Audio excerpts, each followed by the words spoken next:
Hey, you know how GPT-4 was cool, right? We all got used to it, but I feel like we've been waiting for something smarter. Well, buckle up. GPT-5 dropped August 7th, 2025, and I've spent the week geeking out. And yes, it's available to people without paying if use limits don't scare you. Today, let's talk about why this one actually feels alive. And here's the wild part. It's not just for the paid subscribers. Over 700 million ChatGPT users, even free tier, can now use the new model in some form. It feels like it went to grad school and came back with a PhD in pretty much everything. But let's not just hype it. I'm going to break down exactly what's changed from GPT-4 to GPT-5. The real upgrades, the stuff you'll notice, and where the hype might be a little too much. Memory like no other. Remember how GPT-4 forgets what you said 2 paragraphs ago? GPT-5 handles 256,000 tokens of context. That's entire novels, code bases, or multi-day conversation history. You scroll back? No need.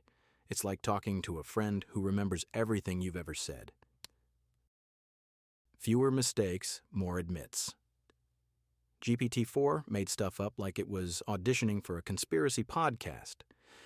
GPT-5 is more grounded. OpenAI says it drastically reduces factual mistakes, up to 80% fewer when it's in deep reasoning mode. Feels like it actually admits when it doesn't know, and it's more likely to say, "I don't know," rather than making something up. Is it perfect? Nope. But the difference is big enough that you'll feel it in research, coding, and fact-checking sessions. Choose your AI personality. This might sound funky, but GPT-5 has built-in modes. Cynic, listener, nerd, robot. Want sarcasm? Hit cynic. Need emotional support? Listener. Deep geek, nerd mode. Cold and factual? Robot. Makes every use feel personalized. It's like mood rings for AI, and it makes chats feel way more human. Real developer power tools. Coders, drink this in. GPT-5 isn't just smarter, it's collaborative. Rage code. It debugs, explains deeply, and writes entire apps from single prompts.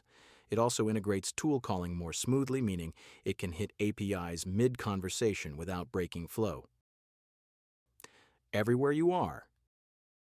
Microsoft didn't wait. They baked GPT-5 into Windows 11, Outlook, Visual Studio, Copilot. Use it in your apps, your IDE, your work. If you're on Windows 11, congratulations, you're carrying GPT-5 around without even thinking about it. Is it AGI yet? Not really, but it feels close. Hit a GI yet? Not quite. Experts say it's evolutionary, not revolutionary. But the leap from GPT-4 to GPT-5 feels like a 0 to 1 moment. It reasons, plans, and even refuses unsafe queries with safe completions. What it can really do for you. Let's play a quick test. Ask GPT-4 for a business plan. Solid but basic. Ask GPT-5 and you get so much more. Marketer, it drafts copy, subject lines, tone options. Developer, it writes code, explains logic, suggests next steps.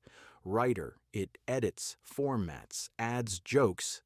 It adapts the experience. It's less about replacing you and more about becoming that ridiculously capable assistant you always wished existed.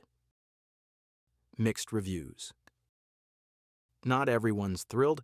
Some users say it feels emotionally distant or less creative, calling it a corporate beige zombie. Some even got bugs. OpenAI is still offering GPT-4 for Plus users while feedback comes in, which says they know GPT-4 still has fans. The big why and why it can go viral. If you click this far, you get it. This isn't hype. It's the most human-feeling AI yet. That's the magic, real context, real tone, real usefulness. That's what gets people watching, sharing, subscribing. All right, your move. Which feature makes you hit record? The memory, the tone flips, developer control, fewer hallucinations, or just that own AI assistant energy? If this leveled you up, smash that like, subscribe, and share with someone who said AI hasn't changed in years.